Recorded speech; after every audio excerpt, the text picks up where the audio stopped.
Get over here. I'm gonna get with y'all. Minimum wage, baby. You understand what I'm talking about?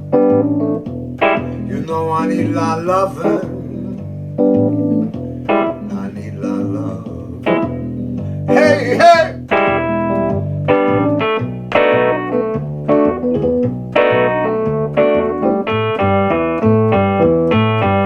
Need a lot of loving, minimum wage. Well,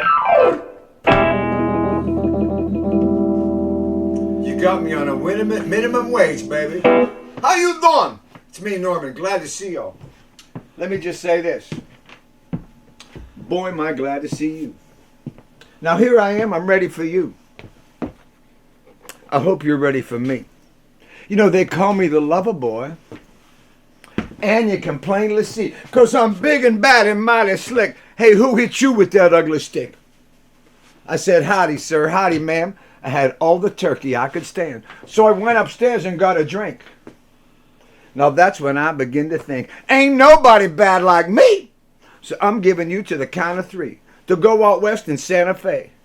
Well, all the cowboys drink champagne. I said, Kaya, yippee, yippee, yay, yippee, yay. Watch out, Jack, get out of my way. Happy Friday evening to you. Glad to have you with us. You're here at the East Side Studio. My studio built this place many, many moons ago. That's Indian talk, of which I know nothing about. But this is where we hang. And we're delighted to be here. I'm flying solo, which I'm not.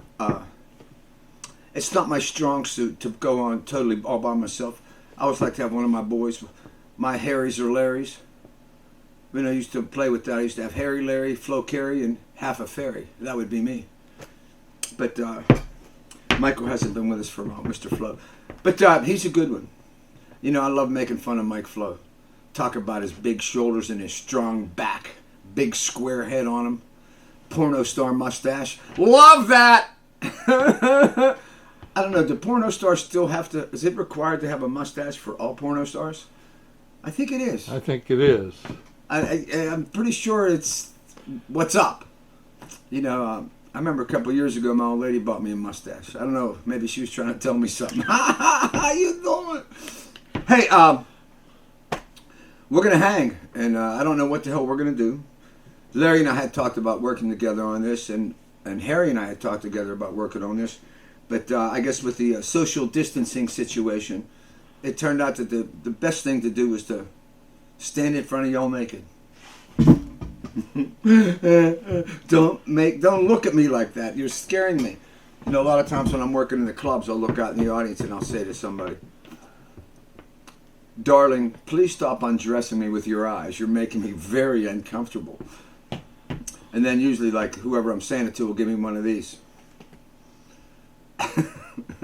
But that's my people. That's how they are. That's how we are. I wanted to do this. I've never done anything like this before, but I thought while we're here, we could do it. I want to mention some names.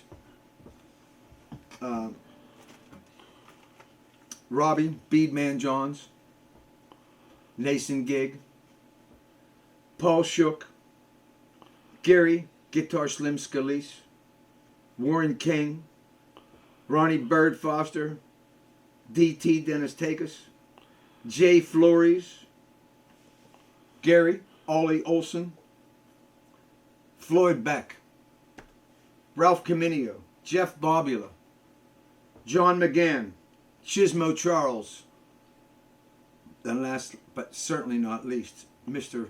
Glenn Pavone, the Big Cheese. Those are all names of friends that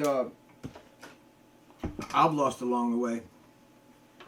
And for every one of them, took a little piece of me. And luckily I've got to still be here.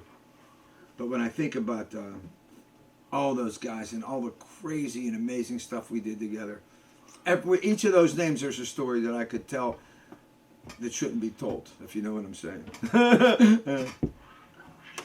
But I'm hoping I get to see them again one day.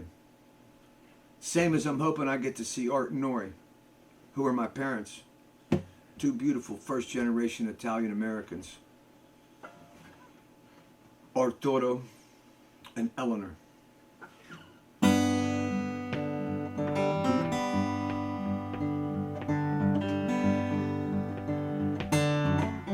How you doing?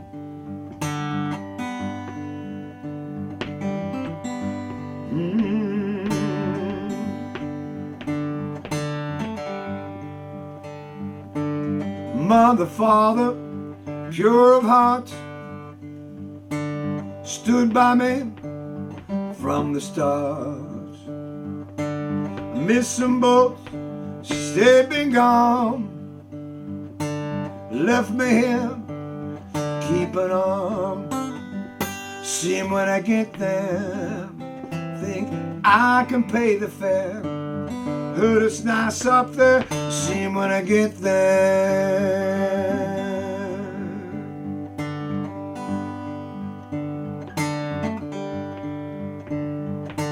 Some friends of mine, as good as gold, had angel wings, truth be told. Was bound for glory, touched by the hand. Now they're living in a promised land. I'll see him when I get there. I won't know what to wear, I'll just pull up a chair when I get there.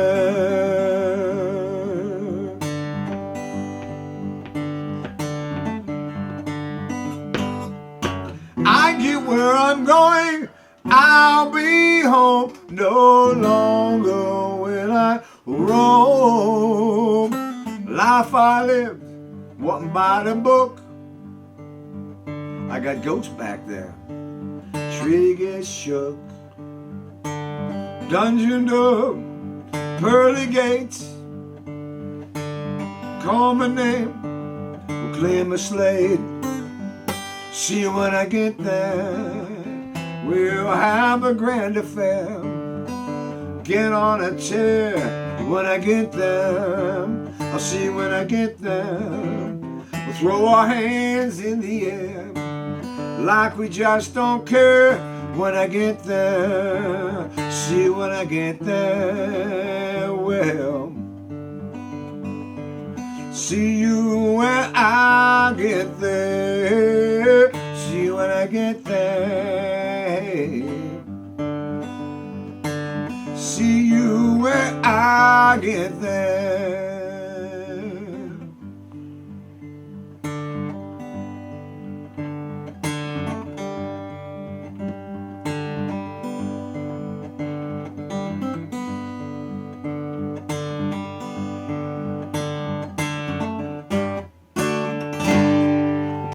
One thing I did want to mention, and I think we all need to hear, John Prine passing away. Now we've had great music people in our country the whole way through, but I don't think can't think of anyone that no one would ever say anything bad about John Prine. A lot of other great music people would say, he knows too much, or he thinks he knows too much, or he's this or he's that. But John Prine, there ain't nothing you can say about John Prine but beautiful. You know what I mean? All the way back. When he was young, he had a voice. He knew how to tell you a story which is something we're going to talk about today, is telling you a story. And how do you get people's attentions? And then once you get their attention, how do you make them follow through with that attention and follow through with the storyline you're trying to tell them? John Prine just had it down. He had just such a casual way about being somebody. He was somebody in a very over-the-top manner. He just walked in the room and you changed how you were just so you could feel him better. That's the kind of power he had over people. I've never had that. I always was jumping around like a little monkey, scratching myself, slobbering on people, snorting, grunting, moaning, farting through silk, all that stuff. So when I think of John Prine, I just think of total greatness and total, we can all agree that this man was better than the rest of us. And this man, when he had something to say, I caught him one day sniffing my undies. Ain't seen my old man in a month of Sundays. Caught him one day sniffing my undies. One of the greatest lines ever written. You kidding me? But I just wanted to mention John Prine because I think we're all in agreement that this man could teach us all how to be better people and teach us all how to laugh at ourselves and our loved ones, which is always a positive thing to do. Well, you know, we have the Eaten Alive album cover sitting here. How handsome it is. That's me and Ray Gunn right there on the cover. And when I look at it, I just think about that time of life. And what an amazing, I got a copy of it right here. What an amazing time that was. And here's something I remember about cutting this album. When we cut the album, we knew we got a date playing for WMMS, which would do what they called coffee break concerts. And they were like early in the morning, I can't remember what time, 9 or 10 o'clock in the morning. And they would broadcast a live band playing all the time. So we got that gig. And then I knew that there was a studio in the Agora, a multi-track studio, where they used to have 2-inch tape. Remember 2-inch tape? Probably don't. I do. So what I did was I called, I'm not sure whether it was David or Herman Granati or the guys at Jerry's studio, and I said, I need some tape.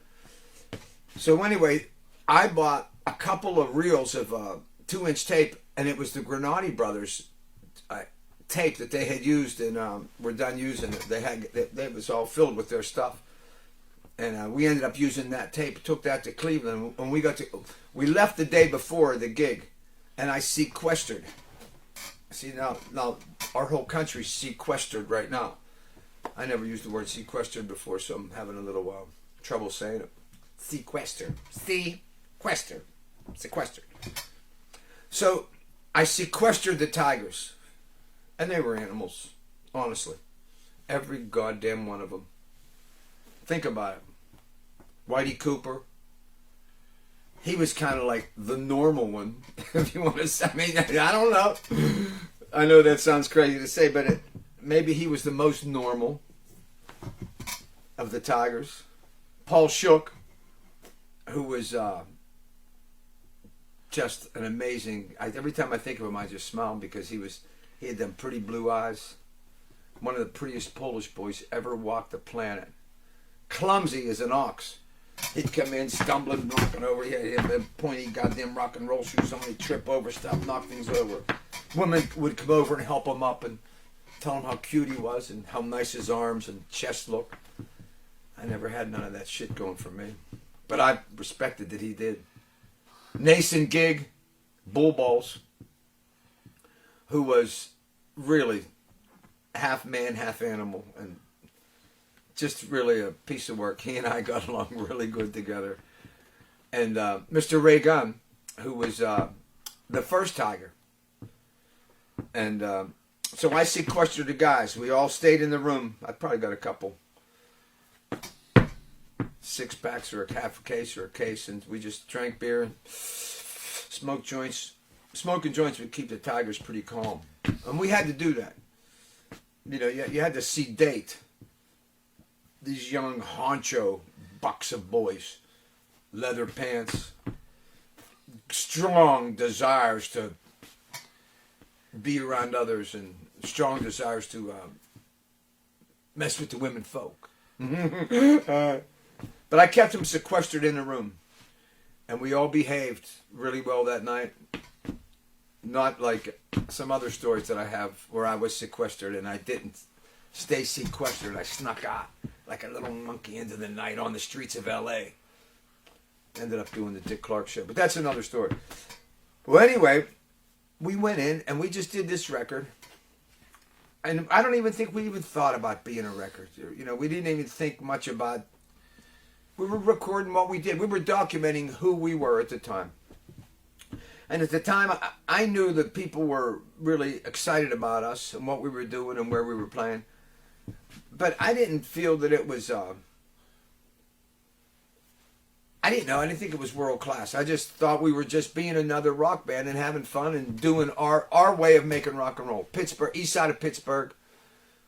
You know, I never thought of us as the best musicians in the Tigers. And put it like this. It wasn't like all the other band leaders around the country were trying to steal my guys. That isn't what was going on. We were like a neighborhood band. And although we weren't all from the same neighborhood, we all felt as though we were. And we were all disciples of what I had been doing in the Diamonds before the Tigers, which was a very manful kind of rock and roll. But we cut this stuff at the Agora, and I didn't think much of it. And when we got the tapes back, I listened to it, and I actually took it up to Jerry's studio, and we put it up and just started mixing it and laying it down, and I thought it was cool. I didn't think it was all that great. Which, I gotta say this, all these years later, when I listen to that record, I do think it's kind of great. Because it was a documentation of who we happened to be. We recorded again for CBS. And when we recorded for CBS, it wasn't us being us. This was the Eaten Alive record is what the Tigers were. A little bit out of tune, a little bit out of time, a little bit ratty, a little bit crazy, but with all kind of heart and all kind of pain, and just out there strutting for the sake of strutting, for the sake of being young and good looking. Hey, how you doing? You know what I mean? There's something about being that guy, and the physicality of the rhythms that we would use when I was in the Diamonds. I learned about standing on stage in front of a big crowd. There'd be all these people out there. What are you gonna do when you get up there? You can shrink into a shell, or you can look at those people out there, and after doing it a couple times and being in that circumstance, what happened to me is I would say, no, if we would have done a rhythm like this, we would have played something that started like this with this drum beat and this bass part, I know we could have got them people moving. And then if we had words that were about this, and that's how I got into writing songs, really by watching crowds and being on stage and not accomplishing what I hoped we could. And when I left the Diamonds and we started the Tigers, one thing that I kept, and I think that I brought to the Tigers that made us more competitive than the other bands, was those things that I had learned from playing on big shows with bigger bands and with better musicians and better writers and more intelligent people.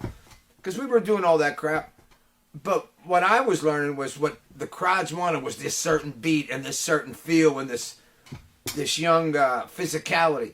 And we brought all that to the Tigers, and the Eaten Alive record is a picture of that. It's not perfect, but it was perfect for who we were and what we were.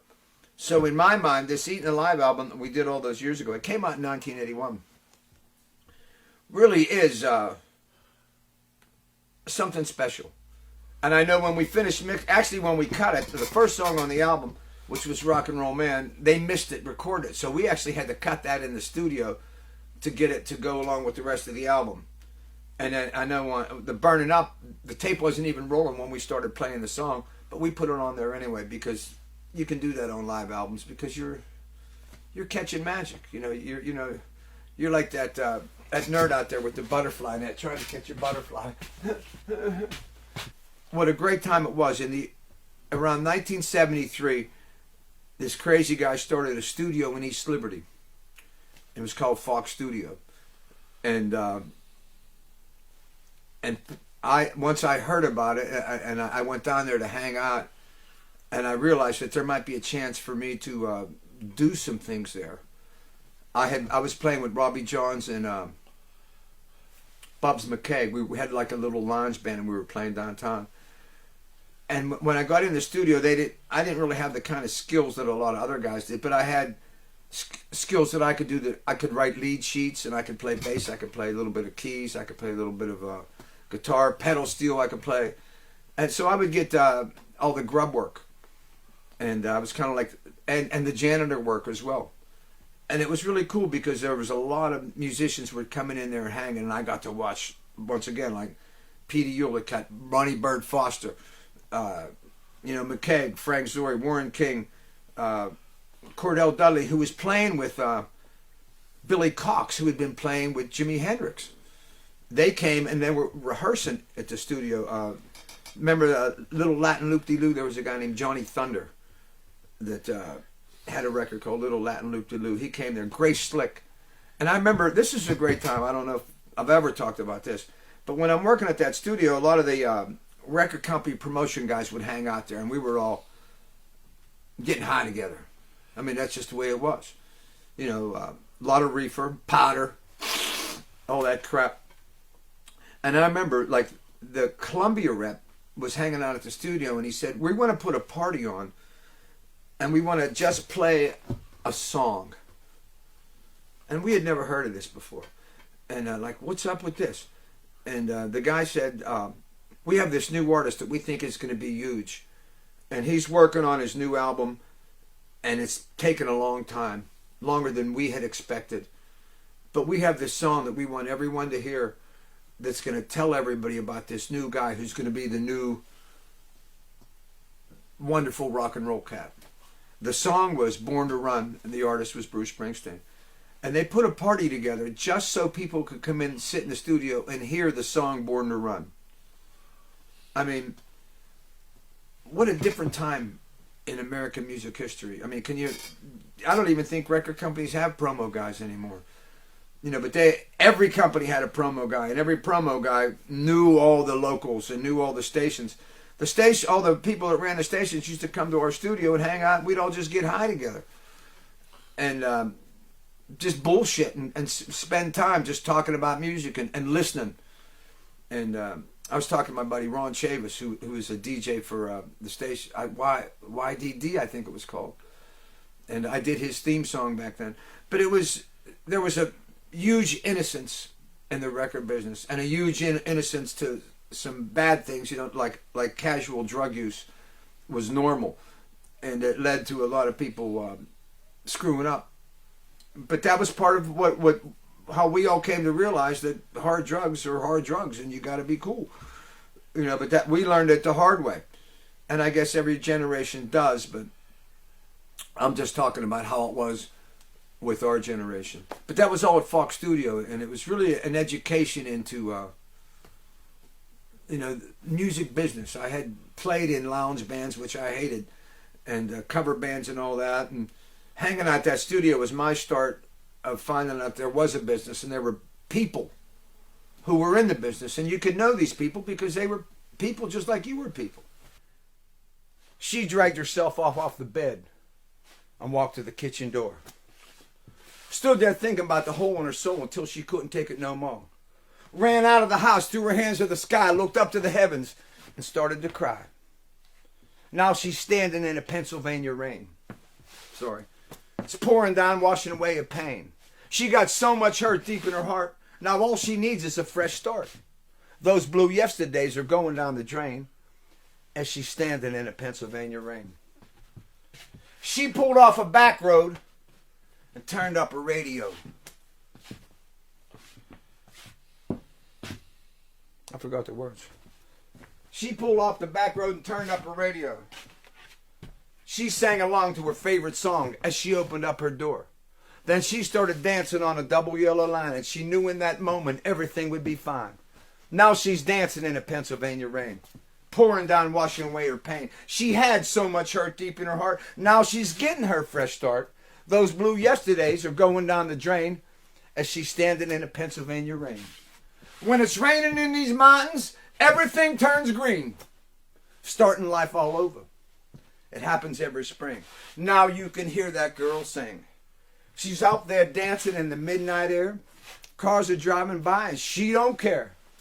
She's dancing in a Pennsylvania rain, pouring down, washing away her pain. She had so much hurt deep in her heart. Now that girl got her fresh start. Those blue yesterdays all went down the drain as she's dancing in, singing in a Pennsylvania rain. Feel me now. Yes. Time sure do fly when you're having fun with some MFers out there in the planet Earth. And I have one burning question on my mind. Tom has a question. Yes, Tom. What's up with you and Billy Price on the cover of Pittsburgh Magazine? Oh, wow.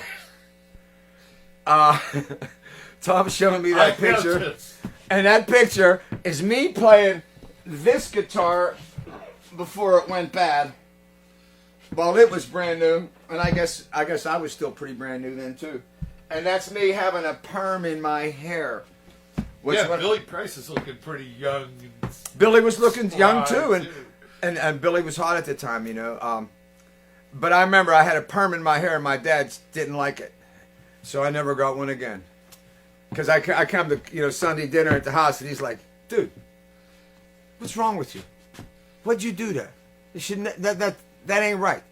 And so I never did it again. But that was me at that point, and Billy. And I guess what's crazy is me and Billy are both working still. And actually, Billy's really hot right now, and he's got that Dog Eat Dog record out that is crushing. And I guess they've been pumping it for about the last year and a half, and he's really done well on a national level with it. He cut it out in San Diego there with that, I forget what that guy, Kid Anderson, who's this young European cat. Big, I think he's about to be about 6'2". Big hunk of young meat that producing and writing and working with Billy and doing arrangements. And they really found each other and found something for rhythm and blues music that has some significance today. So I'm real happy for Billy. I know this, that when Billy had the Keystone Rhythm Band in the 90s with one of my heroes, Glenn Pavone, Tommy Valentine on bass, Dave Dodd on drums, monsters. It was a really high-level music act, and it was really a world-class band. And I just wish, our city would have been... and the radio here would have been more committed and understanding how important it would have been for radio to really give that act the lift and the follow-through support. Like, I believe some of the songs on that album should be played on FM radio in Pittsburgh every day since the 90s when those songs came out, because of the significance they had and what it means to a city when you can take acts and keep their songs alive within that city year after year after year, especially when you're doing with a manful kind of music like those guys were. Obviously all these years later, Billy Price is having a national and international success. But sadly, Glenn Pavone, who passed away young, I guess it's 10 years now, if radio had seen the significance of what they were doing in that band, we as a city could have still had Glenn Pavone in our presence on a daily basis, because radio reminded us who we were then, and I just think that's so important that we should have done that as a city to keep our real significant music people alive within the city. New Orleans does it, Austin, Texas does it,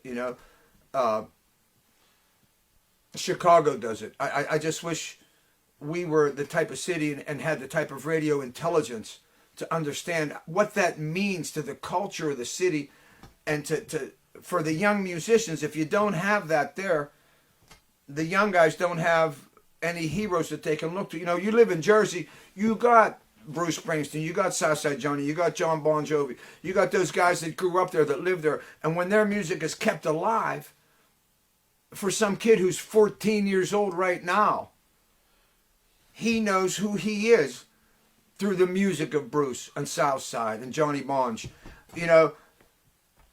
In Philadelphia, they play Tenny Pendergrass, Hall & Oates, and the sound of Philadelphia, all that music. That's the culture of that city. And if the city doesn't plug into their own history, well, they're making a mistake. And I just think we should have said that. But Tom had to bring up that picture of me with a perm, and Billy looking all young and handsome. But how great is that, right? I think that was probably in the late 80s that picture was taken. And we were both still Pittsburghers doing our thing, I know in the 70s when Billy came to town, they all went to Penn State together. They had a band called the Rhythm Kings, and they moved to Pittsburgh when they got out of college, which was great. And I ended up seeing them play down in Shadyside, right on Walnut Street, live in the street outside in the summer. And I was just, it was probably about 73 or 74. And I was just so blown away. And so was the city. Those guys worked 6, 7 nights a week, 4 hours a night, one shithole after another. They played them all. Tuesday night, every Tuesday night they were at the same bar. Every Thursday night they were at the same bar. And they had this circuit. And what they did was they took white people and educated white people about the culture of rhythm and blues music, which I had a basic understanding of it because I was a seeker and I seeked out that music and I studied it. But I'm a music guy. How many people did they turn on to rhythm and blues music that didn't go to school with no black people and didn't have the burning desire to understand music more deeply? They turned on legions of people to rhythm and blues music that would have never known it existed. In other words, they added culture to the lives of some white-ass suburbanites that needed culture. The blending of the cultures is up. It's a good thing.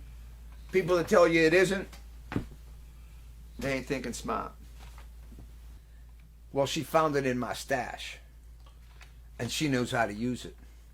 Found them pictures of their other women, too. Now she's popping my pills and rolling my smoke, loading my pistol, and drinking my booze. Said they saw her at the quick stop filling up her tank. Said she'd follow me no matter where I go. Then she put the pedal to the metal, and before the dust settled, she was gone in a puff of smoke. She's a girl with a gun and a bad attitude. And there's things that I done got her feeling wild and blue. She's coming undone, but she just needs some time to cool. So for now, I'm on the run from a girl with a gun. Well, she showed up at Mama's place with that pistol in her hand, waving hot metal in the air.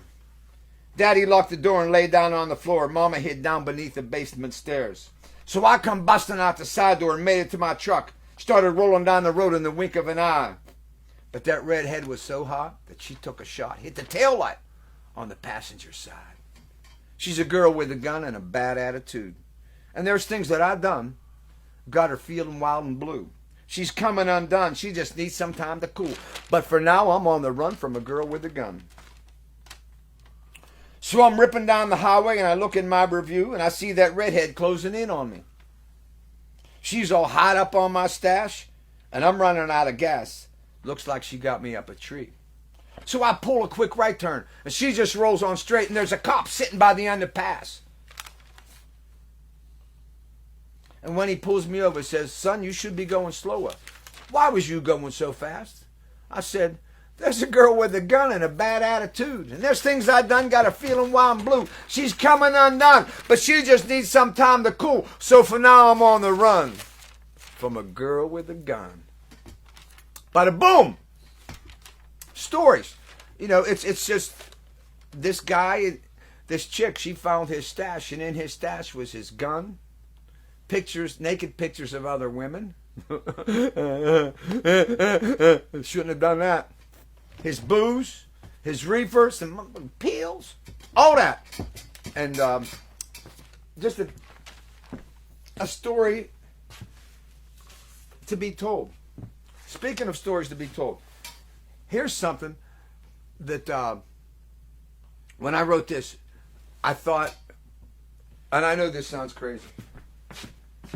When I wrote this, I was thinking of, you know, like the Twilight Zone. There was like a little bit of a premise to it, and there was, you know, Rod Sterling, he would be there in his jacket smoking his ciggy. Love that. Remember when people used to smoke cigarettes on TV? How cool that was. What a great era. But anyway, I'm trying to think of the other one, Alfred Hitchcock. You know, those types of shows where there was a semi-continuity to it. Well, this was something I was writing that I thought would be a television show. And every week, the main character of the song would appear, and he would tell you the story that he heard from one of the other characters that appears in the song. And I'm going to recite the words to you, and you'll see what I'm saying when I tell you that this would be a reoccurring television series. And the star of the show would be the character in the first verse. And actually, through the whole song. But the star of the show would be this guy. And he says, I got to remember the first line. And, you know, a lot of times when we're playing gigs, I'll start the song and I won't remember the first line, and then Harry or Whitey will yell out the first line, and then I'm good to go. It's like, and we're off. But wait a minute. Let me get the first line. Graveyard. Here we go. I work all week for a minimum wage, digging holes and cutting grass. I had a gambling debt I couldn't pay. Bookie said, we'll fix that.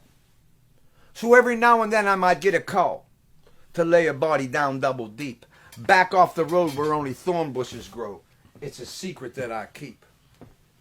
On the graveyard shift at the graveyard, there ain't a soul around.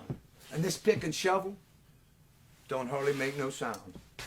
When I lay a body under before morning comes to town, and the only witness is the moon and stars on the graveyard shift at the graveyard. I got a call to lay a body down, said needed taking care of that night. Said it couldn't wait till a later day. The full moon was shining bright. By the time I finished digging, felt my stomach start to growl. I looked up to see the moon and heard the spirits start to howl. On the graveyard shift at the graveyard, when the full moon comes to town, the spirits all get restless and they make a howling sound.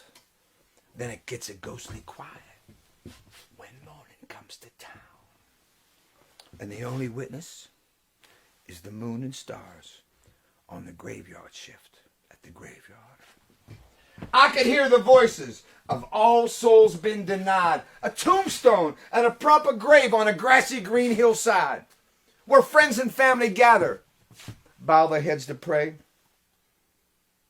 A preacher and a couple of folks have a few kind words to say.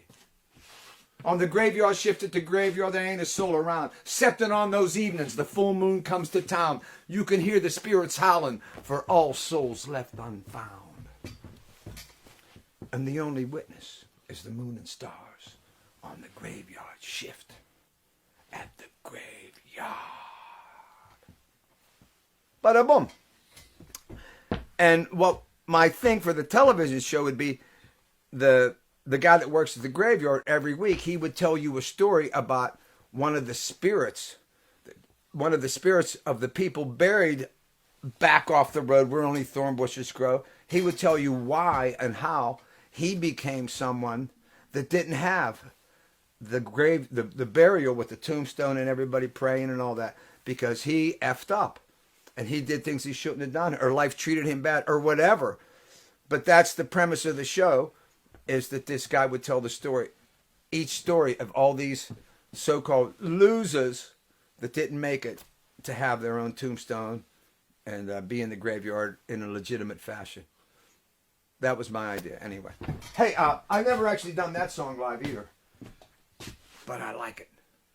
And the reason I wrote it is because my bass player, Harold Gurley Bottoms, by the way, used to work at a graveyard all through the 90s, and I would, as soon as we get in the truck, he'd start talking about all the shit that happened at the graveyard that week.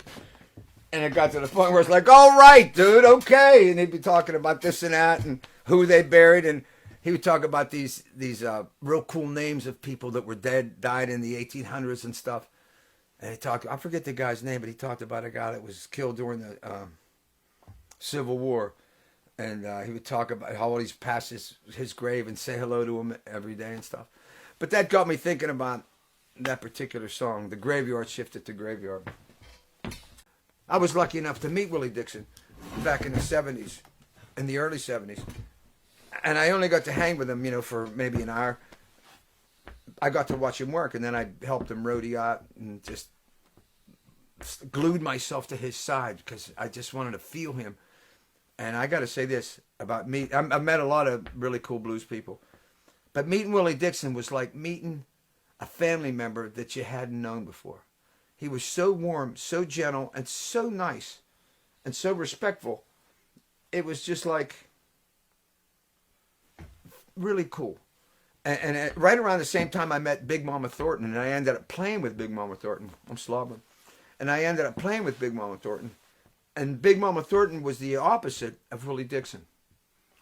Willie Dixon was very respectful of others and very thankful for any notoriety that he had gathered together in his life. Big Mama Thornton, on the other hand, was not happy about her lot in life and was not respectful of others. And I remember we were playing at a club called the Jazz Workshop in Boston, Mass. Real famous, real music club in the 70s. And we'd play a song, and at the end of the song, everybody would clap. And I'd be go like, man, this is cool. They're digging us. And Big Mama Thornton would go, what the hell are you clapping about? You don't know nothing. You don't know who I am. You don't know what it took to be here. And she would scold the audience for clapping for her. And she just was not a happy person. So much so that after I played, like a week's worth of dates, minus one gig, because I went to see her one night and she didn't have a guitar player. So the next night she played, I ended up playing the rest of the week with her because she didn't have a guitar player. One didn't come. So anyway, but I was, it made me think about maybe at the time I'm like 20, 21 years old.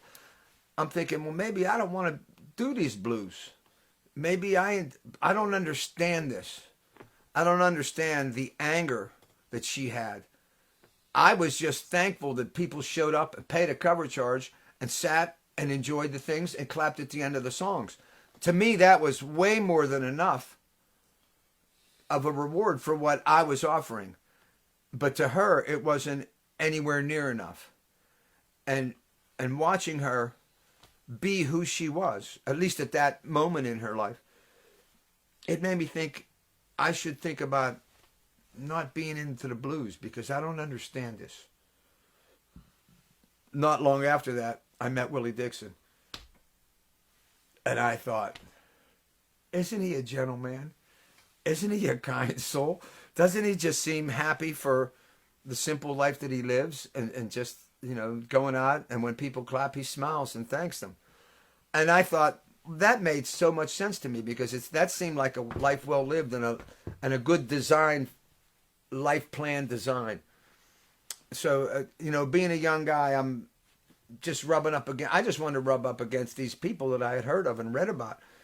And I learned one lesson from Big Mama. I learned another lesson from Willie.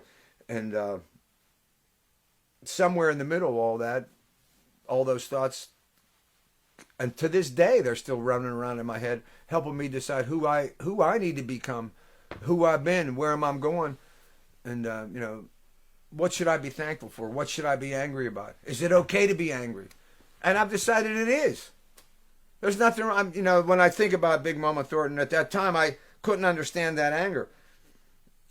And now I look at it and I go, hey, that's what she decided to do with her time and with who she was. And I need to respect that. Everyone loved my father. When my father was a young boy, maybe 10, 12 years old, he was working on a farm out in Penn Hills for Tony Fiore, who was the only farmer that ever lived that wore a suit and a tie every day. He was sent over to this country from the old country, and he married a wonderful, strong woman, Margaret. And my father would plow the fields because Tony he'd be in his suit all day booking numbers and setting up cockfights and all that kind of crap. But my dad would be working out in the fields, and he would have a couple of mules, and they would plow the fields. And across the valley, a partner of his, Rafael Papa, an old Dago come over from the old country, he would have a couple mules. And they would both be plowing out in the hot sun. My dad, 10, 12 years old. Rafael Papa, old Dago, probably 60 years old. They didn't live older than 60 back then. They're plowing the fields. And my dad would say, he'd hear Raphael yell, and he would go, "Hey, Arturo, here's a kiss for you." And then Raphael would stop his mules, he'd lift his leg and let one go. And my dad said he'd be about a quarter mile away. He could see his pant leg move from the wind that came out of Raphael's back door. That's a true story. After my father died, I was walking through the graveyard where we used to hang, where all our people were. Mount Carmel. It's on the east side of Pittsburgh. I was walking there by myself, just thinking, realizing that that's where I'm going to end up. And just going through it, because my father and I had walked through it many times together. And he would just point at certain graves and talk about this one and that one. And as I'm walking through the graveyard, I saw this big cross. And I said, wow, that's an impressive stone. And when I walked up to it, the name on it was Raphael Papa.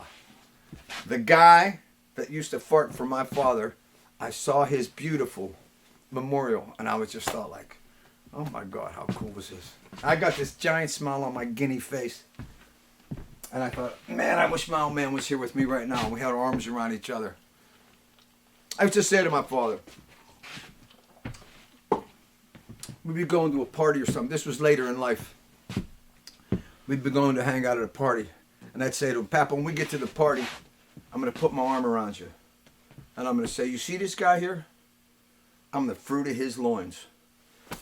And then when I say that, Papa, here's what you say. You say, you got the fruit part right. And he said, I ain't saying that about you. I says, what do you mean? I says, it's a joke. I wrote it. It's a cool joke. And he said, I ain't saying that about you. And that's all he'd say. And when that would happen and I thought about it, it made me realize that's how I know how much he loved me. Because my father and guys from his generation couldn't say, I love you. They didn't know how to say those words. They just wouldn't never come out of his face. But I knew because he wouldn't say, you got the fruit part right, which was the joke I wrote for him. But check this piece out. Remember that song by the Casinos? Kiss me each morning for a million years. Well, this is kind of like inspired by those types of songs. Like I say, they weren't doo-wop. They were like the next step between rock and roll ballads and doo-wop. And that's what I was trying to achieve with this piece of music. Remember that song by Percy Sledge, When a Man Becomes a Woman? Oh, I screwed that up. Sorry about that. See what you think of this. How about Percy Sledge? How about the face on him? You see him on them old doo-wop music commercials on Time Life and all that. Percy Sledge. I'm sure his mother loved that face.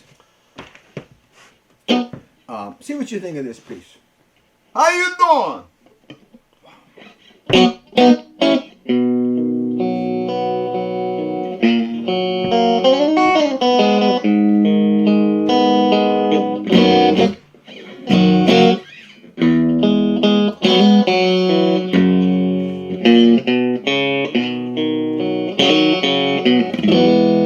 If I'm a fool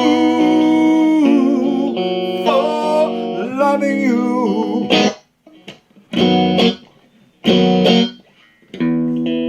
I've been a fool so long. And if it's true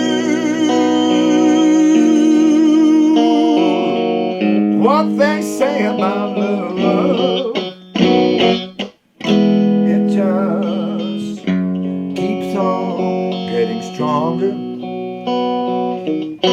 The first time you hurt me, I thought I would die. The second time I broke down and I cried.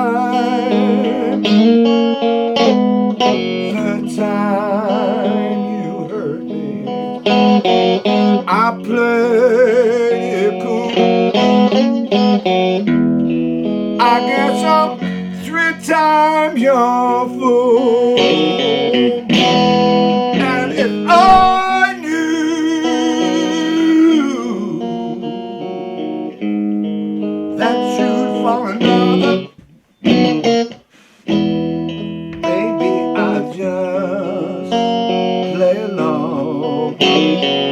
I'd be blue. Long I would suffer until you found way back home. The first time you hurt me, I thought I would die. The second time I broke down and I cried. Third time you hurt me, I played it cool. I guess I'm 3 times your fool. And oh, I know you feel the same. Way down deep inside, and I still feel the magic. Yes, I do. When you're standing by my side, I'm your fool.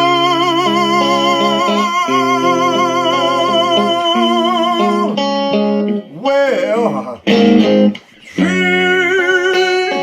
times your fool. Hey! 1, 2, 3, yeah. 3 times your fool. I'm your fool.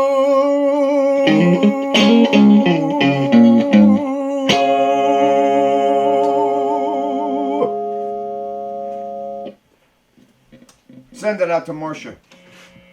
Wonderful lady, one of our Starlight regulars. She beautiful. 3 times you fool. Hey, Tom had said that he had brought some pictures for me, and he wanted to put them up. And I thought, you know what? Oh my God! Now that right there is a picture's worth 1,000 words, right?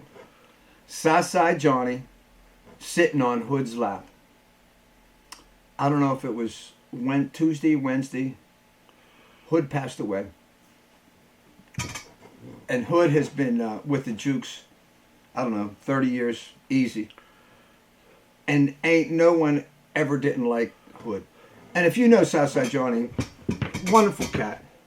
But a word that might be used to describe Southside would be salty. He don't like talking nice to nobody. You know, if he likes you, he wouldn't say something nice to you. He would say something rotten to you, and that tells you he likes you. That's how he communicates. Very Jersey-like. And Southside would always be getting in trouble, and being Southside. I mean, that's who he is. That's part of the lovability of him. What was I talking about earlier? Rock and roll people. Southside Johnny never ever tried to blend in or be a nice guy or go with the flow. His way has always been to be Southside Johnny. In the dressing room, I remember one time I was talking to him. Me and Whitey were in the dressing room with Southside, and I had mentioned that I knew one of his wives. I don't know if it was his first wife or his second wife, and she was from West Virginia, like my wife was from West Virginia.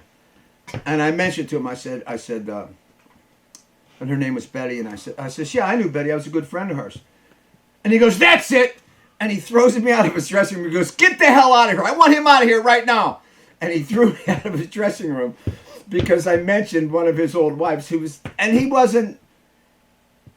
it wasn't like he didn't like me, and it wasn't like he didn't like his ex-wife Betty. It was just what he had to do because that's how Southside Johnny behaved. And Hood was always the guy that would come out and put his arm around you and say, "Hey, man, Johnny's just being Johnny." And he did that with me many occasions. And I can't imagine how many times through the years that Hood had to apologize and explain and soften the situation between Johnny and some MFer from somewhere. And Hood could do that because it was real. He really was a nice guy. And he really loved John with all his heart. And he loved the music that they played with all his heart. And losing a guy like Hood, like, if you're in the Jukes, or we're in the Jukes, which so many guys have been, I remember Kevin Cavanaugh was a friend of mine who passed on, was a Juke. There's a mess of them that have passed from that band, because a big band, a lot of guys and a lot of life, and then a lot of life lost. But Hood, all I can say is a ton of folks gonna miss you. And yeah, bless his soul. There's a good man coming, Lord, would you carry him home? We used to smoke joints together. That's what you do. And a lot of times you're in a room where you ain't supposed to be smoking joints, and then you have to hide and sneak. And then people smell it, and then you look around like, wonder who would do that? Meanwhile, it's Norman and Hood, Harry, Whitey. Rock and roll people doing what rock and roll people do. What else you got? You got another picture for me, Tom? My lovely assistant, Tom, comes down from Erie. Erie, from the bad weather belt. Oh my God, look at him. Didn't he think he was something? He was young, he was pretty. He's like this here, all hands, all dagoed out of his mind, shades. He's all shaded up, sport coated, and thinking he is the prettiest man on the block. You know what they used to call me? Little Big Mouth. You know why? Because I would talk loud and say nothing. Yeah. Seems like I'm still doing that, right? But that would have probably been, that's an 80s picture. That's from the 80s. I don't know where it's from. You have any idea, Tom?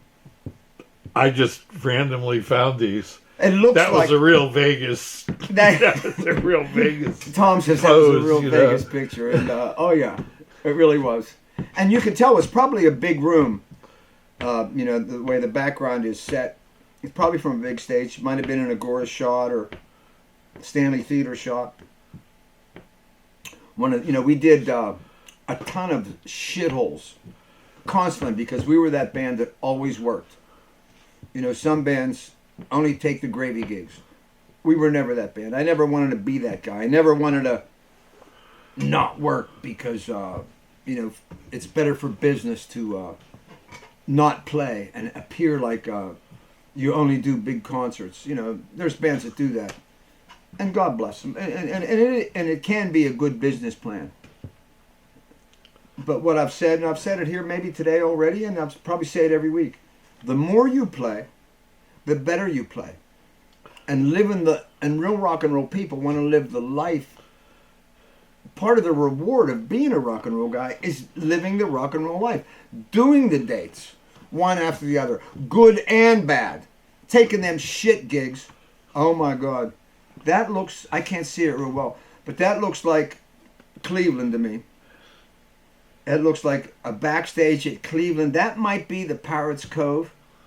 That guy in the front looks like a guy named Frankie. Yeah, it's definitely Cleveland. Let Daddy get his glasses on. Let's see what I can see there.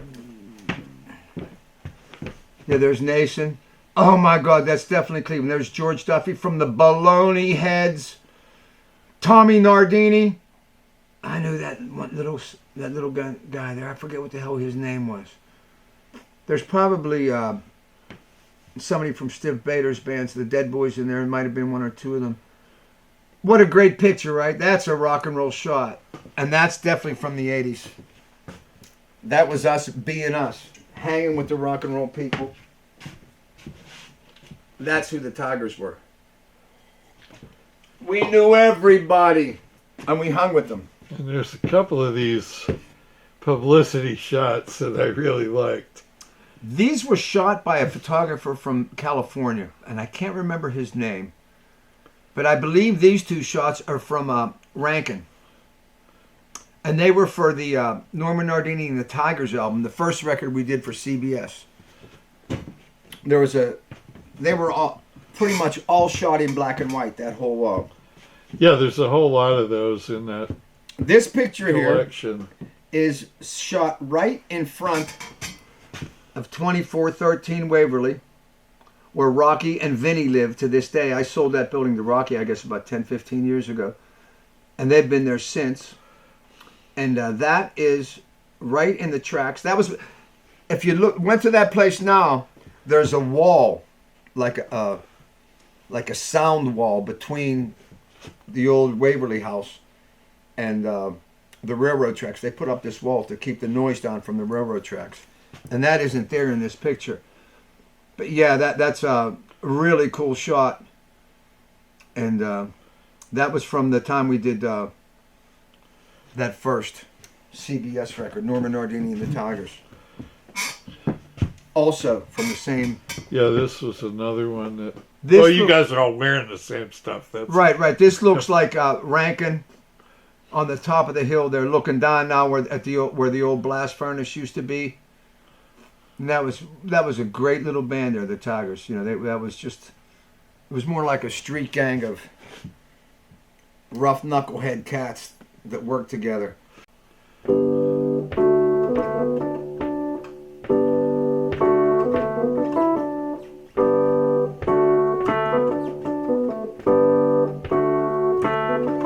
There's a mountain stream trickling down to a rumbling river, ocean bound, rippling waves and a tow pulling under.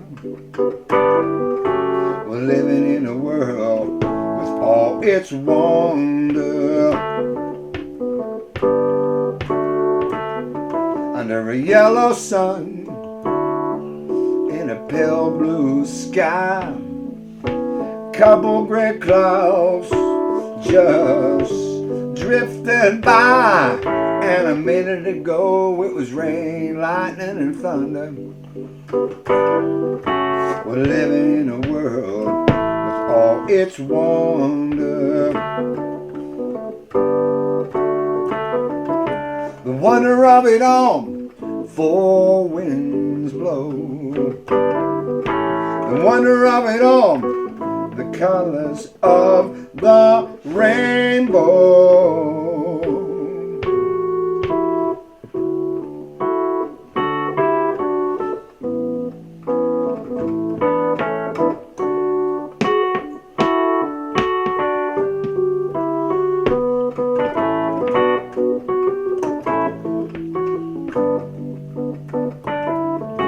We're living in a world with all its wonder. There's a field of corn growing tall, gonna harvest it come early fall. In the warm spring ground, gonna plant that seed under. We're living in a world, living in a world, living in a world with all its wonder, wonder, wonder, wonder.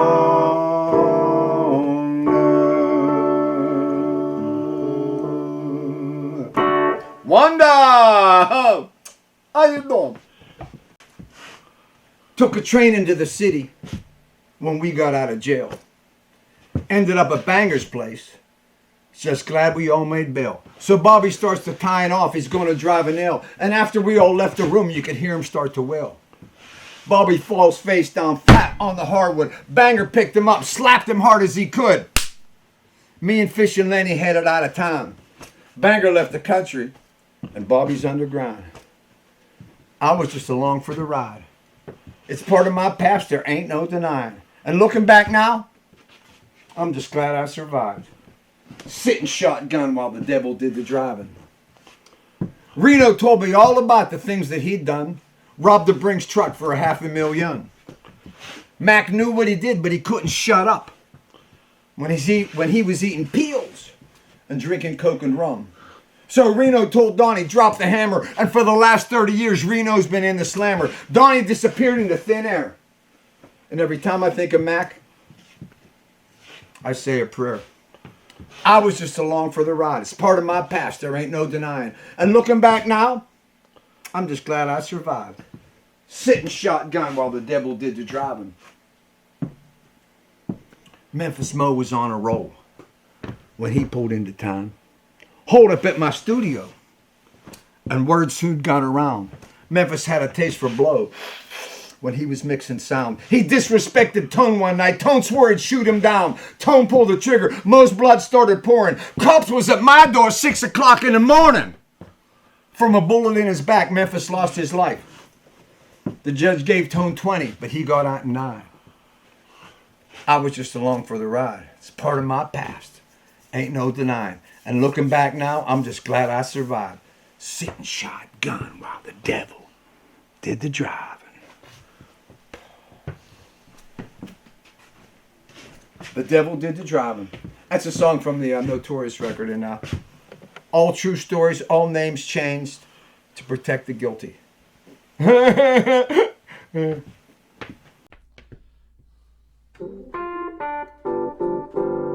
Hunchers, munchers, late for lunchers, panties in a bunchers.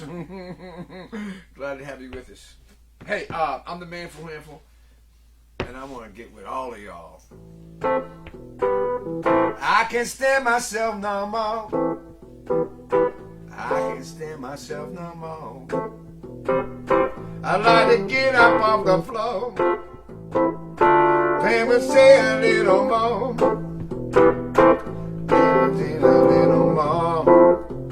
But I can't stand myself no more.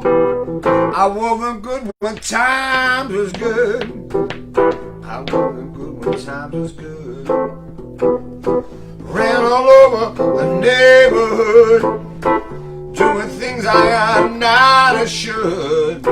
I like to even up the score, but I can't stand myself no more.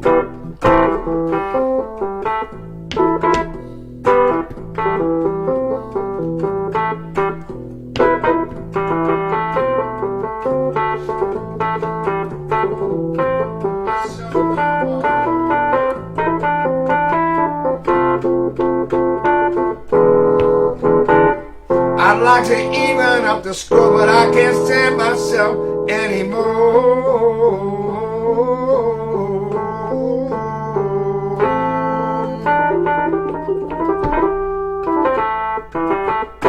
How you doing? I can't stand myself no longer. Man, we're glad to be with all of y'all. A bunch of nice folks. A lot of East Siders. A lot of Pittsburghers. You know, I was given the name the Pittsburgher because I stole a living in this goddamn town. Nobody wanted me to make a living here. It wasn't carved out for me. You know what I had to do? I had to chisel through stone. Gig after stinking rotten gig after stinking rotten gig. Here's me up there, jumping around real happy like a little monkey. Smiling at all my people. And through this pain, this anguish, what did I find? Myself. Me! The Manful Handful. I'm here with my lovely assistant, Tom, at the East Side Sound Studio. This is our 4th effort at entertaining in such a stark and lonely way. It's just us, and we are together. I'm looking deep into your eyes right now, and you're getting very sleepy. Hey, we've got some fun stuff we're going to do today. One of the things I want to do is I want to talk about dressing rooms I've been thrown out of. I don't know, I'm sure there's some other rock and rollers that would like to tell you about the dressing rooms they've been thrown out of. And another thing I'd like to do today is I'd like to talk about crazy stuff that happens at gigs. And just goofiness. that I was thinking of something earlier, and I just forgot what that was. But let me play a couple songs, and then we'll do a little, what I like to call conversating. Sometimes they use the word conversating on Jerry Springer. And I don't know how often you guys watch Jerry Springer. But let me just say this. Since we've been in this shutdown mode, well, 3 o'clock, channel Due, Jerry Springer, me and the old lady, we meet in the living room. And the trashiness deep inside each one of us seems to find friendship. And we never feel alone when we're watching Jerry Springer, because it's like us up there, right on the screen, telling the story of our sorry lives. Springer! Jerry. How about on Jerry Springer? Does anybody remember the Kung Fu hillbilly? He's from West Virginia, and he just does karate moves and stuff, and talks about chopping up on some great karate stuff. Hey, let's do a song. I think I wrote this about a year ago, and I'm still writing it because I've just been working on the words, and let's just make some noise with it. And let's send it out to all the wonderful ladies of the world. You know, Willie Nelson and Julio Iglesias. They looked in each other's eyes and they said, to all the girls I've loved before, who'd have traveled in and out of my door. I like to say it with a broken English, like my grandpa Barney would have said, because he had an eye for the ladies. He'd look them up and down. He'd undress them with his blue eyes, like bluish green eyes. My grandpa had them.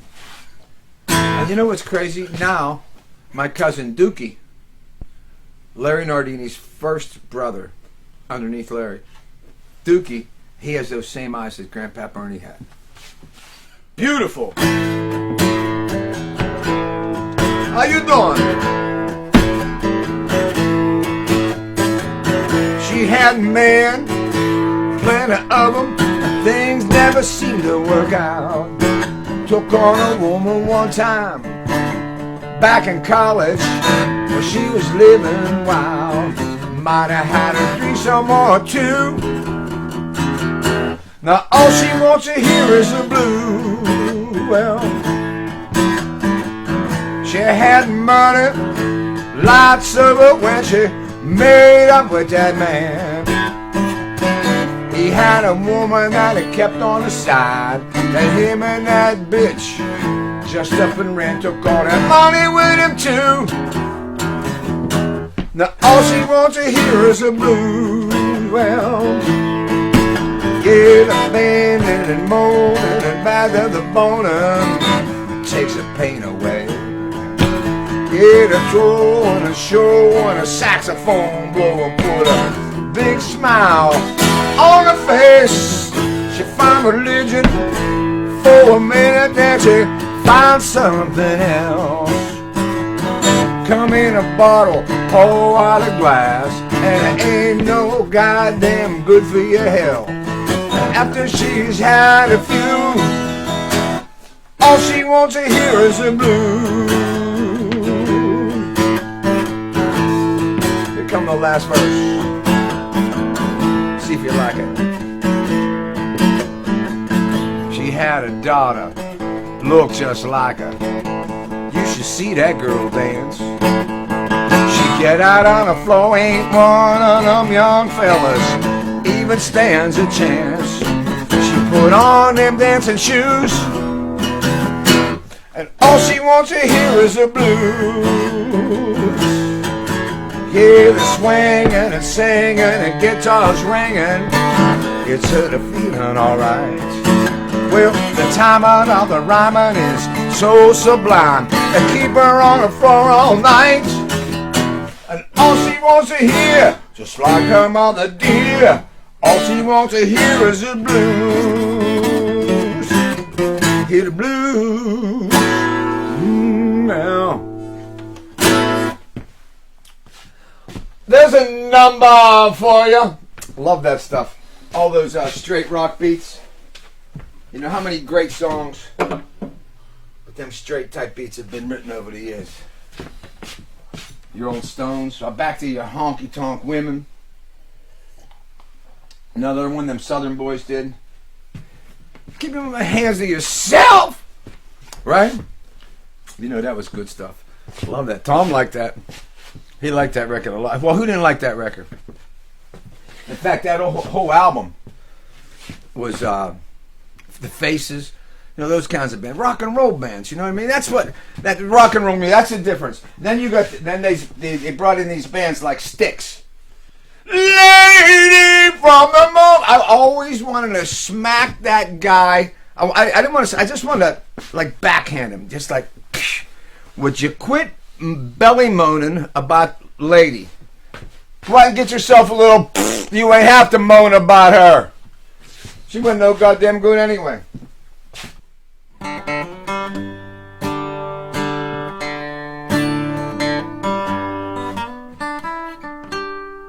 There's a road that winds through the country, and there's a river beside that road. There the trees grow tall, and when there's no wind at all, you could hear the grass grow. And there's a mountain by the bend in that river, and on that mountain there sits a small town. There autumn glows gold, winter unfolds in the springtime, summer sun shining down on a town with no name. The welcome who came, so they came from the world around. Rich man and poor man, they all live the same in this town with no name. Way up there in the mountain air, when a gentle wind rolls through the pines, you could still feel the heat from the cobblestone street as you reach out and touch the cloud in the sky. Now there's a star that shines in the heavens that lights up the road to this town. If you follow that star from wherever you are, you'll be homeward bound to the town with no name that welcomed all who came. So they came from the world around. Rich man and poor man, they all live the same in this town with no name. In this town with no name.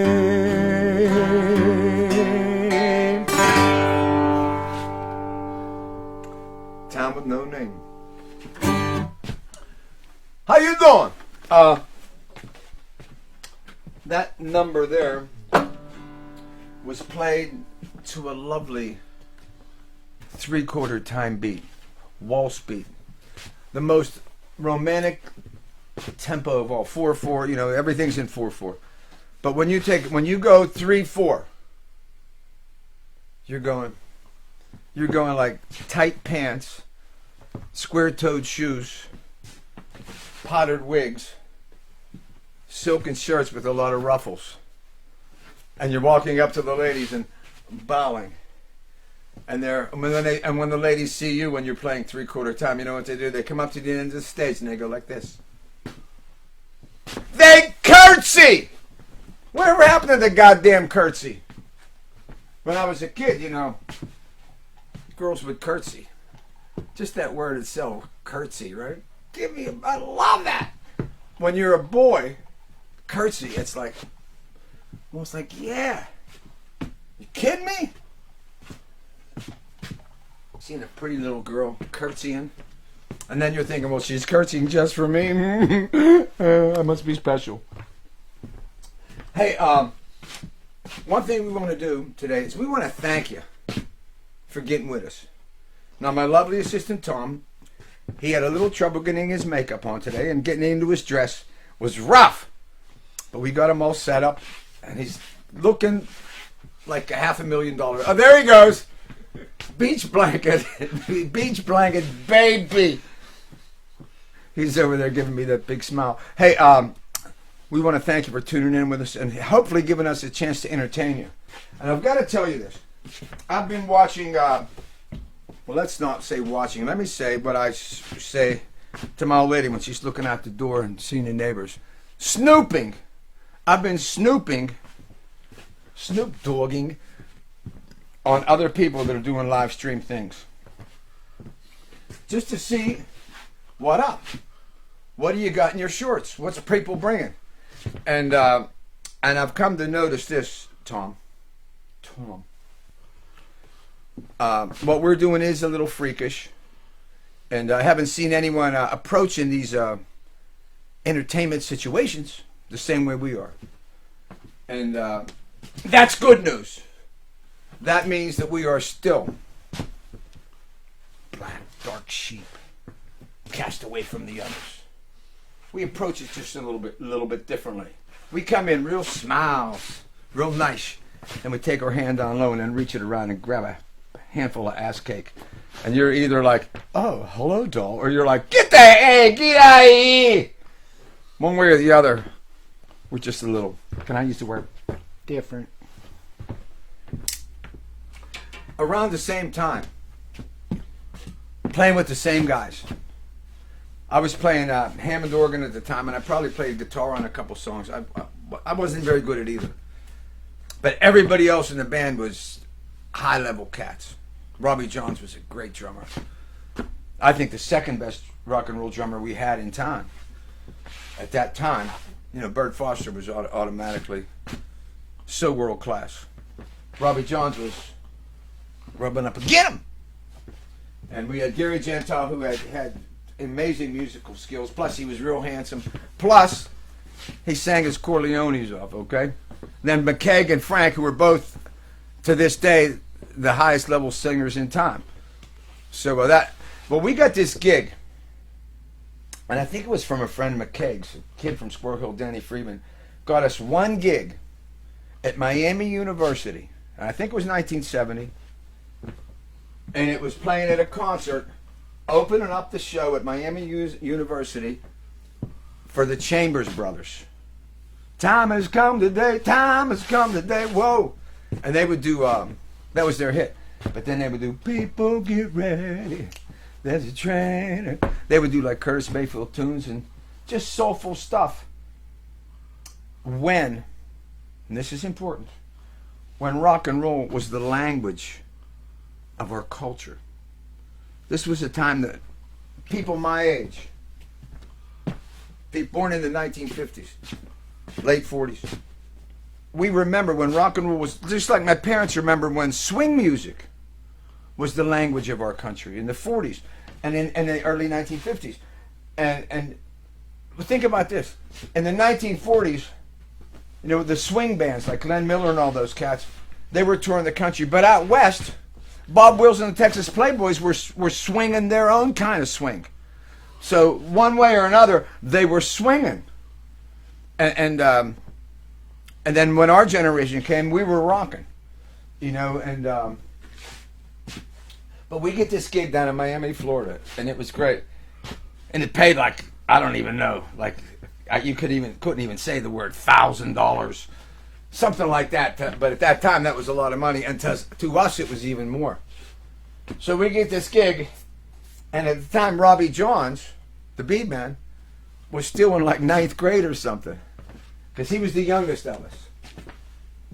I think I was the second youngest, and then Robbie Johns was 2 years younger than me.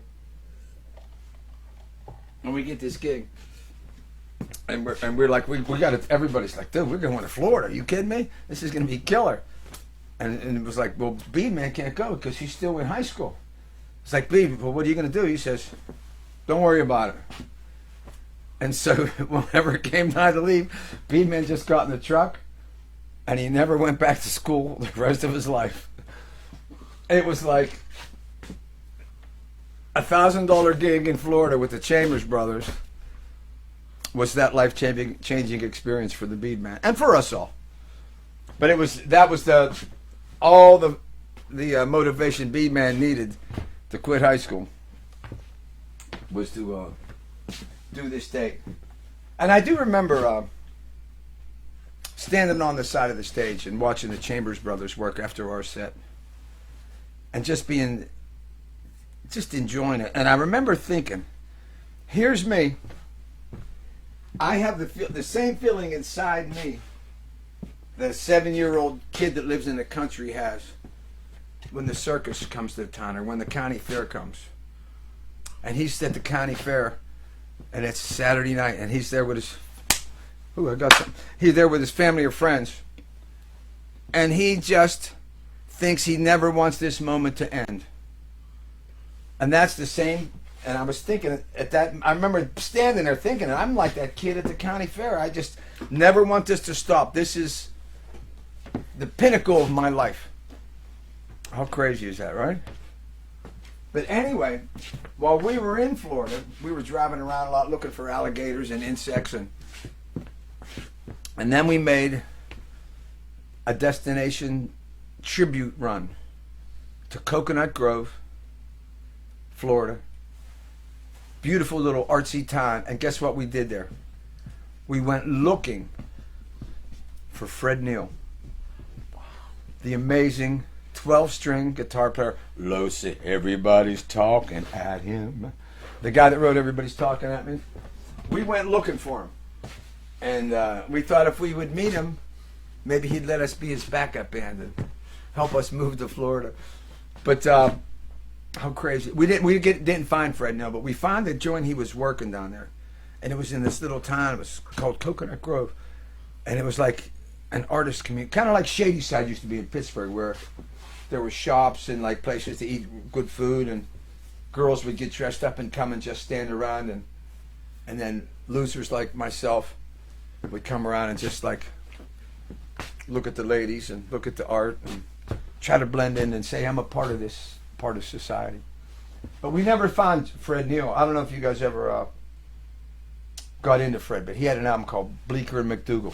Tom knows about Fred Neil. He had an album called Bleecker and McDougal that was just, and then he had another album called Dolphins, I think was the name of it. And I think he was on Vanguard Records, one of them cool like artsy West Coast labels. Amazing stuff, Fred Neil. If you get a chance, look him up. And he also wrote Everybody's Talking at Me, which Nilsson made into this amazing record.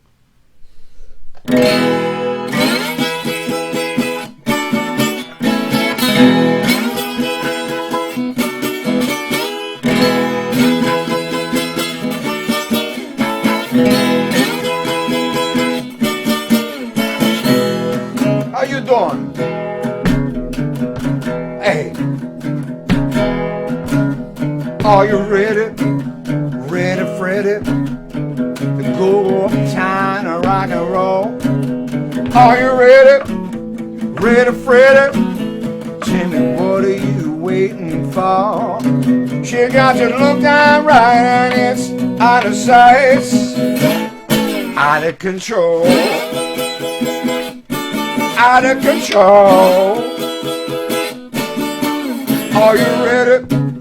Ready, Freddy? To go uptown and see your baby. See your steady, steady Freddy. Brother, I don't mean maybe. She girl's looking alright and it's out of sight, out of control. When you get into the backseat, lip service and you're moving on down the road. Pulling to a side street, give her a header. Gotta get it up, you gotta go, man, go. Go! Are you ready? Ready, ready to go uptown and rock and roll. Are you ready? Ready, ready. Get up, get out of that door. She got you look down right and it's out of sight, out of control. Your girl's looking alright and it's out of sight, out of control. Out of control. Out of control. Out of control. Hey.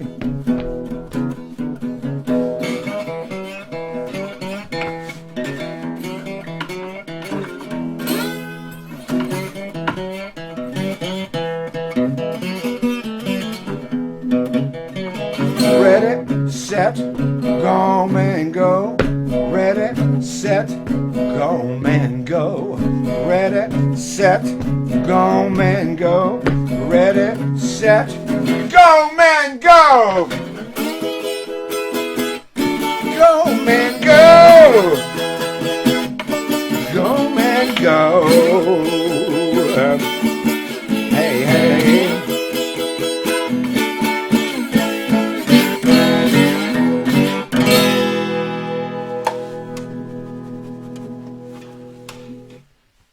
How you doing? You know, I've written them all ready, Freddy. You know, you write it in 20 minutes. And then I've written them where, you know, it takes 4 hours to write 4 lines. And months. But when you're writing songs, you know, you can make up your own rules. And you can create things, you know, scenarios that you want to create. This particular number here, I never cut it for myself. But I did cut it once with Sherry Richards singing it. And we did like a real kind of esoteric public radio version of it. And man, it was cool. It was real dark and had a lot of emotion in it. And Sherry sang the crap out of it. And it's a song called The Blues Come Blowing In. Really good job when she did it. But anyway, when I wrote the song, I used a trick. And the trick is this. What I did was there's 2 main characters in the song. So when I'm writing the lyrics, one character is named somebody, and the other character is named somebody. So anytime the word somebody is being used, it's either of the 2 main characters of the song. And anytime someone isn't one of those 2 characters. So that's the word fun I had with this, making this piece of music interesting. And once again, this was one of those songs where you're thinking about there could be a movie made of this. And it's very short, very simple. But once again, when you're writing lyrics to songs, you say the most with the least. The least amount of words, the most meaning. Least amount of words, most meaning. You say that over again to yourself. Least amount of words, most meaning. And that can lead to writing things that are abstract and not that definitely defined. But once you put the music to it and the melody, it then all bets are off. If you did a good job in wording it out. So let's word this out and see if you follow it. My friend James Dealey out in L.A. always tells me I got to cut this song. And I'd love to cut it. Larry blowing some tenor saxophone. Me over there bending some strings with my old arthritic claws. Some soulful beats. The drummers, you know, the drums in this uses 16th notes on the hi-hat in the ultimate arrangement. Ain't nothing like some 16th notes on the hi-hat. That's from back in the Old days there. Fat back. They would do things like that. You got to have some light touch, and you got to be a mean and nasty person. Play 16th notes on some hi-hat. Okay, let's do it. It's called The Blues Come Blowing In. I got a bad feeling. Somebody's going to cry. Somebody cheated. Somebody lied. Then someone told somebody what somebody did. Somebody hurt somebody. And the blues come blowing in. I got a bad feeling. The hurt is going to last. Somebody's got issues. Somebody can't get past. Then somebody shot somebody. Now somebody's dead. Somebody got arrested. And the blues come blowing in. I got a bad feeling. Somebody's going to fry. Someone reads a verdict. Now someone's fixing to die. Now someone's serving somebody's last dinner. Somebody's checking out. The blues come blowing in. I got a bad feeling. Ain't nobody left to cry. Somebody was murdered and somebody fried. Now someone's burying somebody and somebody chin to chin. The tombstone says somebody hurt somebody and the blues come blowing in. Wait a minute. I'm going to shoot you with a bubble gun. Oh, he did it! I have a couple other little things I'd like to tell you about.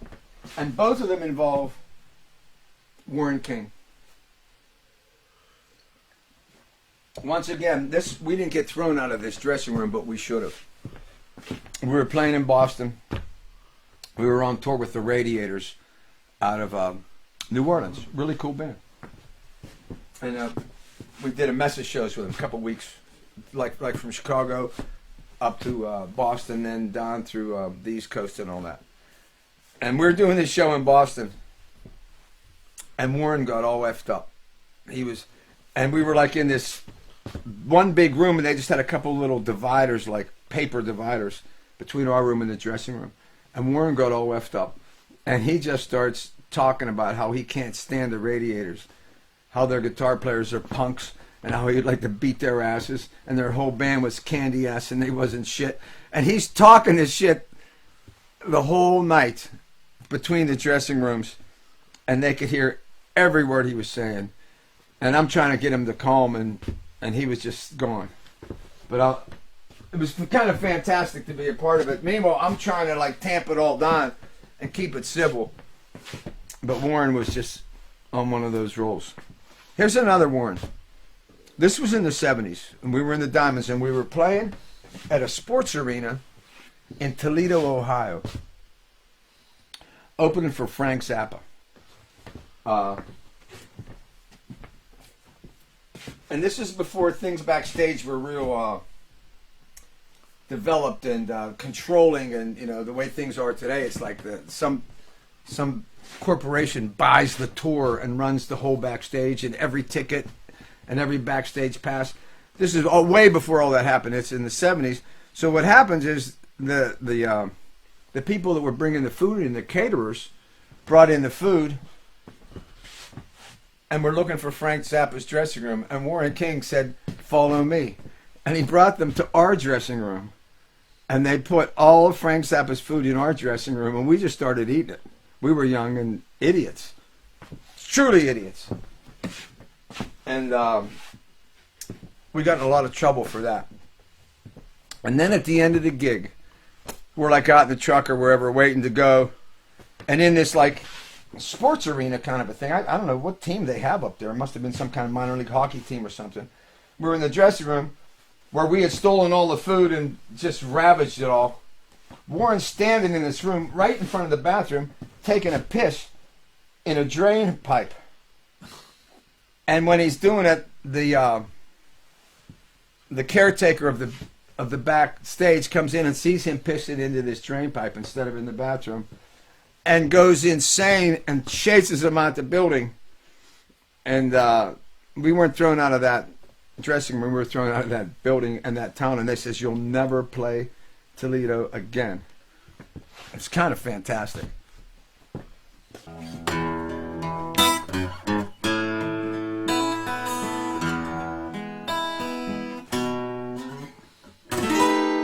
I did what I could to keep it real. I tried and I tried, close the deal, but you wouldn't commit.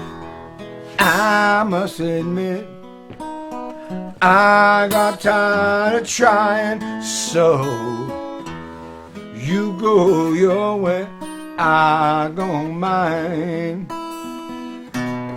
I gave you my heart, it wasn't enough. You wanted my soul, I called you bluff. There ain't no doubt this ain't working out. I'm sure that you'll do fine when you go your way, I go mine. Then somebody says, parting is such sweet sorrow. I've got a feeling we'll both feel better after tomorrow. Oh.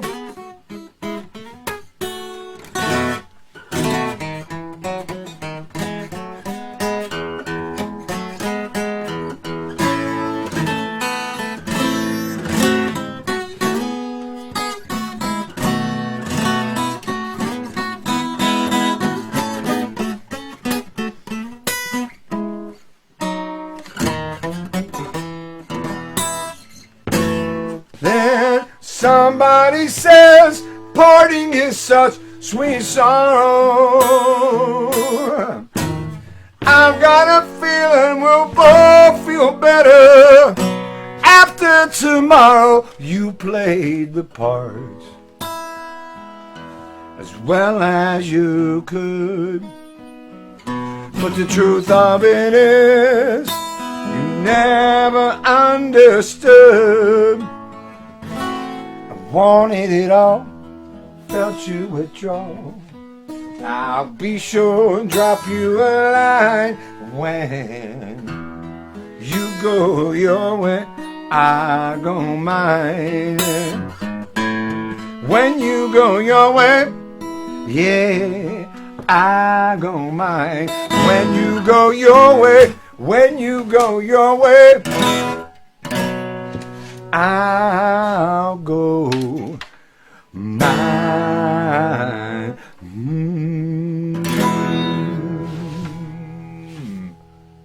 When you go your way, I'll go mine. How you doing? You know, I've had that song sung by the wonderful Mark Stutzo on his first solo record. Stutzo cut it. I also had it done. Whitey Cooper used to sing it on gigs, and still does when we're in gig mode. And you know who else sang it? Sang the living crap out of it. Sherry Richards. I don't know if you guys know this, but Sherry Richards likes hairy bottoms. She thinks that one's funny. You could get across town if you call a jet name. Take the back way, but that could get tricky. Don't get on the parkway around breakfast or supper. Route 28, bumper to bumper. You're going to have to tunnel your way through the 412. This here's a sports town and we got the Bucks. The Pens, the Panthers, and the Steelers don't suck. We'll kick everybody's ass and we don't need a reason. Every day we thank God. Wayne and Cleveland. Never bit up on a we could chew in the 412. In the city of champs, we drink Iron City beer. We ain't in West Virginia, but you can see it from here. I got a lot of memories running around my head. Things that Bill and Patty Burns and Sophie said. Now we the home of Mr. Rogers and Chili Billy. Gonna shout chicken on the hill with Willie. We got quite a crew in the 412. I've been all around the world, now I know I wanna be. Living a dream here in Pennsylvania. Well, I was raised up and you can find my kin. Everybody's always calling everybody ends.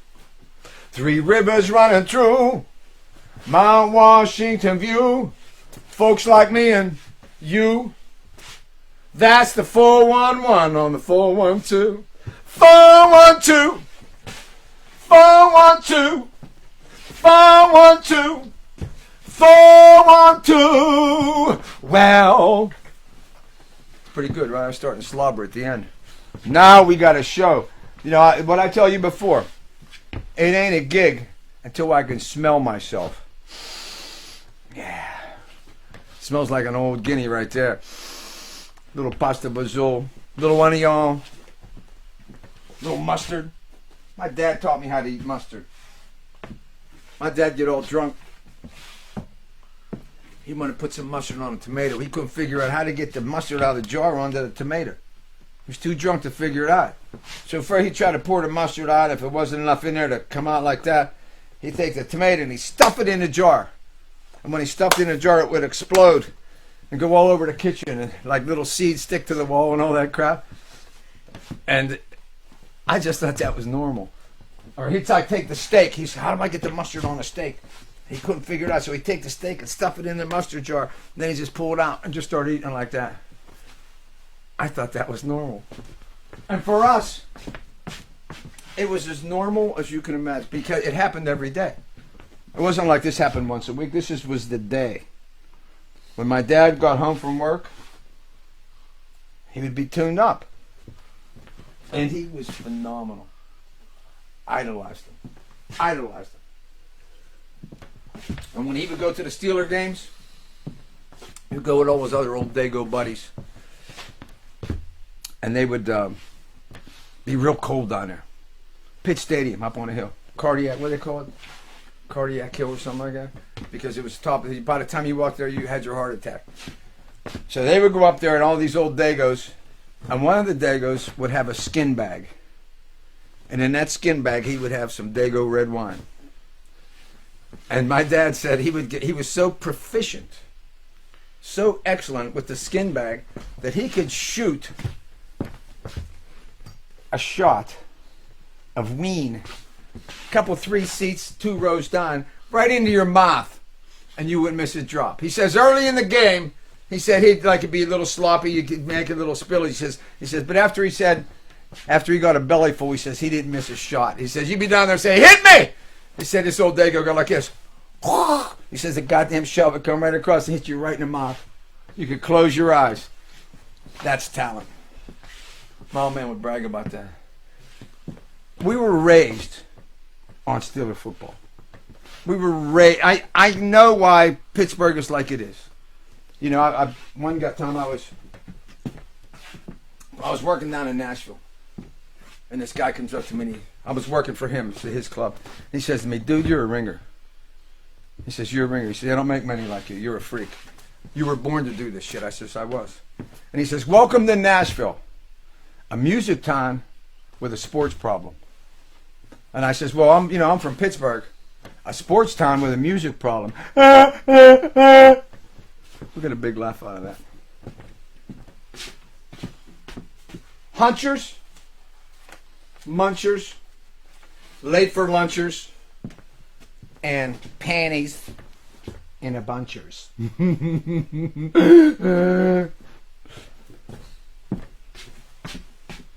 I got a song I want to play for you guys. See what you think of it. 10 minutes to go. Oh, wow. My lovely, and when I say lovely, I mean Lovely. Assistant Tom just said we have 10 minutes to freak. You know, time goes so fast when you're in a cheap hotel room, half a pack of Camels, couple of Iron Cities, little quarter ounce of Green Reef. Time goes so fast when you're having that kind of fun. It'll just snap your girdle. Ooh, and leave a little pink spot on your ass cake.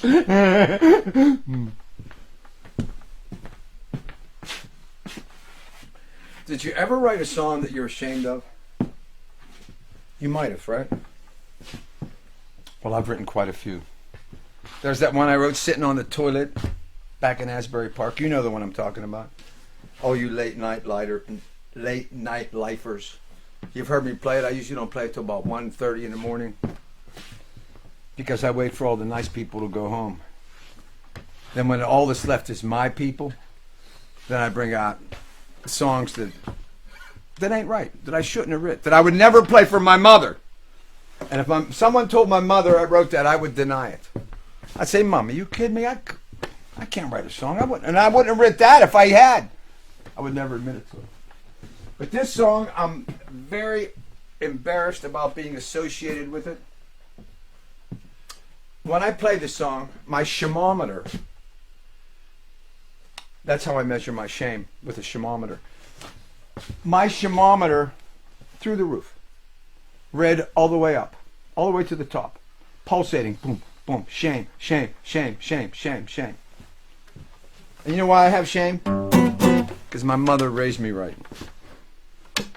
The fact that I didn't take to the raising the way she would have liked, that's on me. But when I think about it, you know what? I say that shit. But it ain't true. Because I know this. As much as my mother tried so hard to make me righteous, I know that she was proud that I was a black sheep. She was proud that I shot my mouth off. She was proud that I dragged my dago ass up on a stage across the boards, prancing around like a little monkey, looking at the girl saying, "Hello, doll. How do you like me now?" Yeah. She was proud of it. And I know that because when she would talk about Frank Sinatra, she would talk about how he was always in trouble and he was a badass. And as much as she loved righteousness, she knew that a man had the right to be a little, "Get over here, you little monkey." I wrote this song. I have total embarrassment about writing it.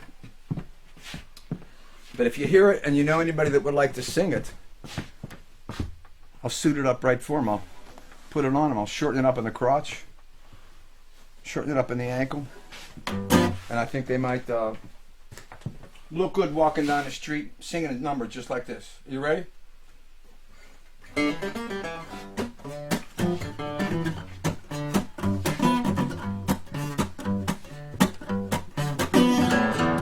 Ain't that some shit when the money runs out and your mortgage is due and you ain't got the amount? Ain't that a drag? You got to admit that you're tired to be fit. Ain't that some shit? Ain't that some shit when your old lady's mad 'cause you done something you should not have had? Ain't that a drag? She got you down in the pits and you can't get that love light lit. Ain't that some shit? Ain't that some shit when your friend let you down? Spread your business all over town. Ain't that a drag? For their own damn benefit. Give you a blindside hit.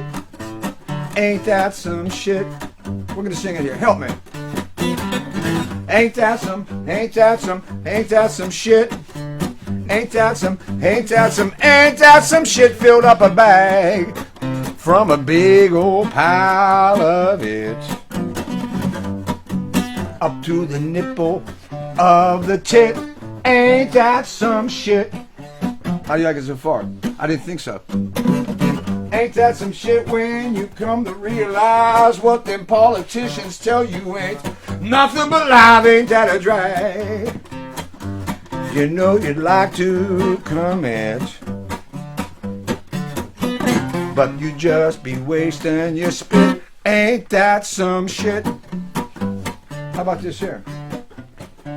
Ain't that some shit when you give all you got and what you got ain't a lot? Ain't that a drag? You used up all your wits and now you can't afford to quit. Ain't that some shit? Here's my favorite verse. Ain't that some shit when the river dries up and you're thirsty as hell, but you can't fill your cup? Ain't that a drag? All you need is a sip, and you're just licking your lips. Ain't that some shit? Sing it with me. Ain't that some shit? Ain't that some shit? Filled up a bag from a big old pile of it up to the nipple of the tit. You can't afford to quit. Take a blindside hit. Ain't that some shit? Hey, hey. Delicious!